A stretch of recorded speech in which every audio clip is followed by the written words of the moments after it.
തീവ്ര വോട്ടർ പട്ടിക പരിഷ്കരണത്തിനെതിരെ ബംഗാളിൽ വൻ പ്രക്ഷേപത്തിനൊരുങ്ങി തൃണമൂൽ കോൺഗ്രസ്. നവംബർ 2 കൊൽക്കത്തയിൽ SIR വിരുദ്ധ റാലി നടത്തും. ബൽറാം നെടുങ്ങാടി വിവരങ്ങളുമായി. ബൽറാം, ഇനി ബംഗാളാണ് എന്നത് നേരത്തെ തന്നെ തെരഞ്ഞെടുപ്പ് കമ്മീഷൻ അറിയിച്ചതാണ്. അപ്പോൾ അതിനെതിരെയുള്ള പ്രതിഷേധമൊക്കെ ആരംഭിക്കുകയാണോ?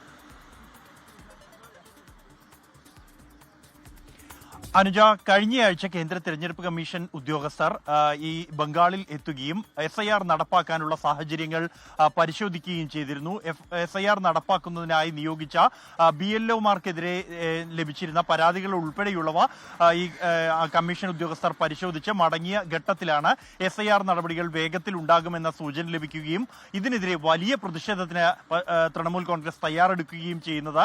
സംസ്ഥാനം ഇതുവരെ കാണാത്ത അത്രയും ശക്തമായ പ്രതിഷേധം SIRനെതിരെ ഉയർത്തിക്കൊണ്ടുവരണമെന്ന ആഹ്വാനമാണ് കഴിഞ്ഞ ദിവസം ചേർന്ന യോഗത്തിൽ അഭിഷേക് ബാനർജി നേതാക്കൾക്ക് നൽകിയിരിക്കുന്നത്. ഇന്നലെ ചേർന്ന യോഗത്തിന് ശേഷം ഈ പ്രാദേശിക തലത്തിൽ SIRനെതിരെയുള്ള പ്രചരണം ശക്തമാക്കാൻ ബ്ലോക്ക് കമ്മിറ്റികൾക്ക് നിർദ്ദേശം നൽകിയിട്ടുണ്ട്. നവംബർ 2 കൊൽക്കത്തയിൽ വെച്ച് വൻ റാലി നടത്താനുള്ള തീരുമാനമാണ്. ഈ ബംഗാളിൽ SIR നടപ്പാക്കുന്നത് തൃണമൂൽ വോട്ടുകളെ ലക്ഷ്യം വെച്ചാണ് എന്നാണ് തൃണമൂൽ കോൺഗ്രസ് ആരോപിക്കുന്നത്. തൃണമൂലിന്റെ വലിയ വോട്ട് ബാങ്കിനെ തന്നെ മുറിച്ചു മാറ്റാനും വോട്ടർ പട്ടികയിൽ നിന്ന് ഒഴിവാക്കാനുമുള്ള BJPയുടെ തന്ത്രമാണ് ഇതിന് പിന്നിലെന്നും അത് ഒരു തരത്തിലും അനുവദിക്കില്ല എന്നുമാണ് തൃണമൂൽ കോൺഗ്രസ് വ്യക്തമാക്കുന്നത്. ബീഹാറിൽ SIR നടപ്പാക്കിയ ഘട്ടത്തിൽ തന്നെ കോടതിയെ സമീപിച്ച പാർട്ടികളിലൊന്നാണ് തൃണമൂൽ കോൺഗ്രസ്.